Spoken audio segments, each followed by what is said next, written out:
Martes 8 de febrero del 2022. Cuarto creciente. Santa Josefina, Jerónimo, San Juan de Mata, Esteban, Eugenia y Jacqueline Jacín. Un día como hoy nacieron Juan Bautista Díaz Cuevas, periodista, el sociólogo dirigente del PLD, creo que es médico también, Juan López. Juan López fue secretario general de la Federación de Estudiantes en el momento que desembarcó Camaño. Juan Quiñones, Maritza Encarnación Bisonó, suena a Luis Encarnación, hermanas de Amarilis. Una nieta de la revista, Giselle Beltré Santana, hija de Marta.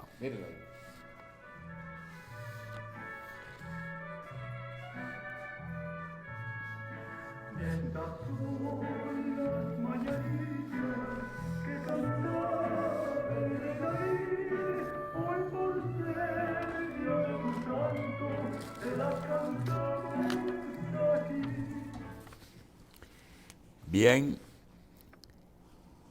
Aide Altagracia Sánchez Mayol, Abinader Fortunato, Mirna Lisset Veras Guzmán, Máximo Luis Lugo Durán, Orquídea Hernández, ejecutiva de Edesur, y están de aniversario de bodas nuestra querida amiga doña Milagros Castillo Ginebra.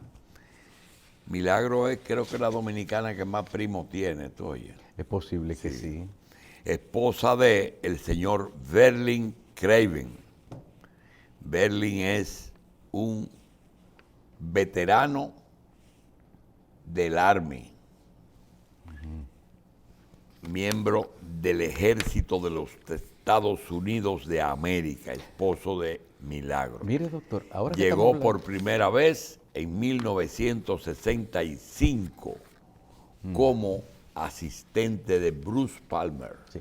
Mire, conversar con doña Milagro, con su esposo y con varias personas más, en mi experiencia personal, me demuestra a mí que aquí la mayor parte de la historia no se ha contado, de que aquí hay mucha gente que fueron testigos de excepción de muchos hechos importantes que pueden dar una versión o que nos ayude a entender mejor lo que pasó o que simplemente no se ha contado.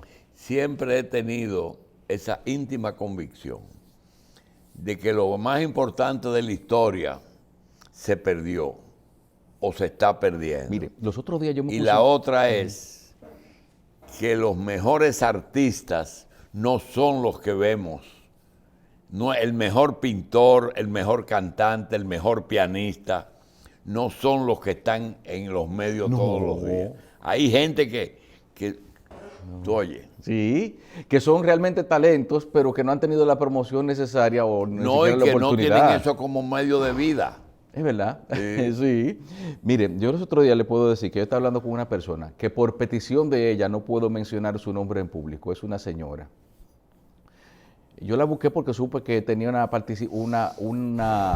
amistad cercana con la gente que estuvo en el edificio Copelo en el 65. Pues esa señora me dijo a mí que de su casa salió Ilio Capozzi y no volvió vivo, que en su casa se reunían, que oraron antes de salir, que a su mamá él le decía mamá, pero y lo que era la vida, la persecución. Pero del mismo Ilio Capozzi no se ha escrito mucho. No, yo no sé si hay ni siquiera una calle a nombre de él, pero y también, pero de cómo eran las cosas, y es muy poco lo que se relata. Es más, doctor, incluso esos mismos combatientes constitucionalistas que después que dejaron las armas se dedicaron cada quien a sus profesiones, tienen muchísimas historias y hasta fotografías personales guardadas de cosas que uno nunca ha visto y que nunca sabe qué pasaron. Es más, y no ayudan a entender. Es más, aquí hay una cantidad importante de personas que en algún momento han participado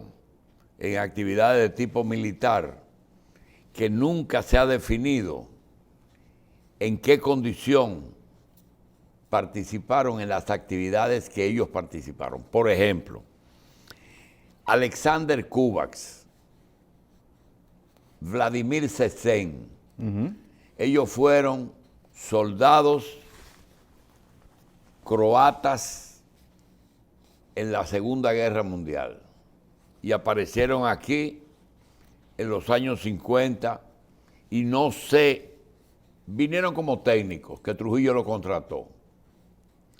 Capozzi, yo no sé si era un soldado de fortuna. No era un entrenador que contratado durante la época que se necesitaba, Pero no y sé después si, cambió. no sé si es un soldado. Pero también pueden ser que son los instructores de los hombres ranas. Pero que se ha dicho tantas cosas, porque acuérdate también que la historia a veces la escriben los enemigos. Es verdad, claro. Por Mira, ejemplo, a mí me enteré yo los otros días lo siguiente, que de los hombres rana, solamente 2 eran oriundos del municipio de Salinas. Y ahí era que estaba la base donde se entrenaban. De Salinas de Baní. Sí. Y ahí era. Mira, por se ejemplo, entrenaban en Caldera. yo tengo aquí un trabajo que me mandó mi compadre Freddy González y que fue un miembro del partido Movimiento Popular Dominicano. Y Freddy aclara el tema de la muerte de Miriam Pinedo, ¿verdad? Pero a veces, por delicadeza o por no decir todo con el nombre y el apellido, a veces no se dicen las cosas de una manera clara. Claro. Y aclara, creo que lo mandó después a Acento, y Acento lo publicó. Freddy ya a los 15 años era miembro dirigente del MPD, a los 15 años de edad. Dice, el 11 de diciembre de 1971 apareció en Bruselas, capital de Bélgica, el cadáver mutilado de una mujer que resultó ser el de Miriam Pinedo, militante del Movimiento Popular Dominicano, única testigo de la muerte de Maximiliano Gómez el Moreno, hermana del legendario dirigente Ramón Pinedo de Monchín y viuda de uno de los dirigentes más carismáticos del MPDismo histórico, Otto Morales. Pero observa, viuda de Otto y murió en Bruselas. Para esa fecha, dice Freddy, yo era miembro de la dirección regional norte del MPD, junto a Juan Ángel Santos, Negro Peña, Rafael Chalhub, bajo la responsabilidad, ellos estaban de Jorge Puello, del MEN. El caso del secuestro, tortura, violación y descuartizamiento de esa pobre mujer nunca fue tema de agenda de nuestros organismos, que en esa fecha era el más activo y sólido de todos los que integraban una estructura nacional acosada brutal e inmisericordiamente por fuerzas combinadas de los aparatos de represión local y de la estación de la CIA aquí en el país. Para esa fecha los principales dirigentes estaban muertos o guardaban prisión en las ergástulas balagueristas, como eran los casos de Fafa Taveras, apresado el 10 de junio de 1970 en la salida de Santiago, Otto Morales, asesinado a mansalva el 16 de julio, y Amin Abel, que corrió la misma suerte el 24 de septiembre. El 13 de enero fueron detenidos durante una reunión en una residencia de la casa de la calle Ernesto Gómez del ensanche Luperón, los dirigentes Moisés Blanco Genao, Julio de Peña Valdés,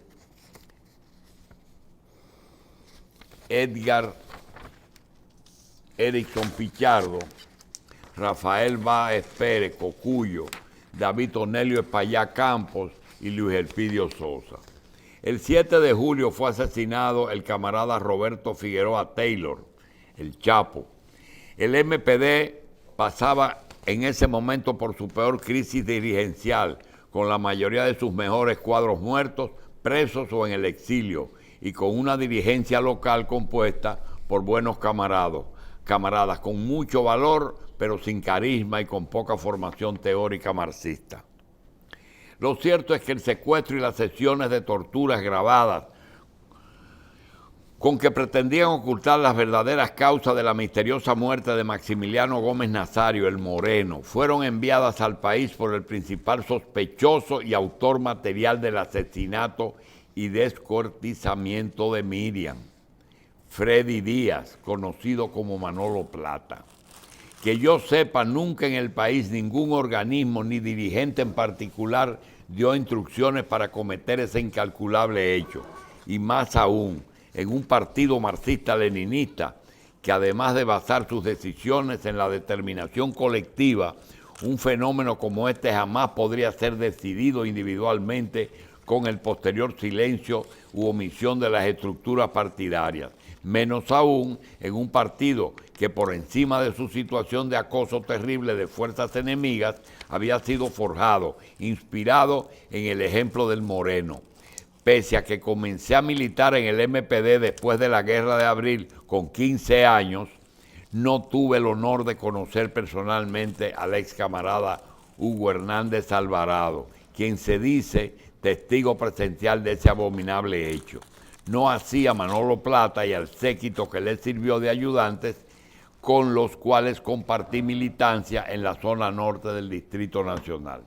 Creo que querer buscar otros responsables de las actuaciones del grupo que la ejecutó es un acto de irresponsabilidad de Hugo Hernández Alvarado. Y en el caso de que él tenga las pruebas de quién o quiénes dieron las órdenes desde territorio dominicano para la ejecución de Miriam, debe decirlo con responsabilidad y no echar un cubo de excremento sobre una entidad que, como el movimiento popular dominicano, tiene reservado un lugar cimero en la historia de la lucha libertaria de nuestro pueblo, con el aporte de las mayores cuotas de mártires, desde la lucha contra el trujillismo y sus remanentes, hasta el gobierno yanqui balaguerista de los 12 años y más allá.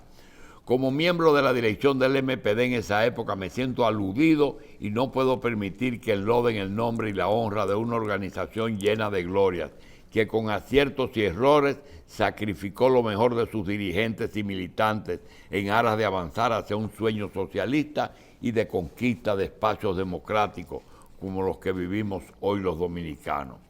Llamo al ex camarada Hugo Hernández Alvarado a que, para la tranquilidad de su conciencia y el buen nombre del MPD, señale por sus nombres a quienes ordenaron, según sus retardadas confesiones, ese horripilante asesinato, y con ello salve la historia de la gloria del MPD, recordándole que como principio jurídico de carácter universal, los ilícitos penales son personales. Nadie es responsable de los hechos de otro y el MPD no puede ser la excepción. Señor Hugo Hernández, usted tiene la palabra. Freddy González. Vamos a una pausa y regresamos.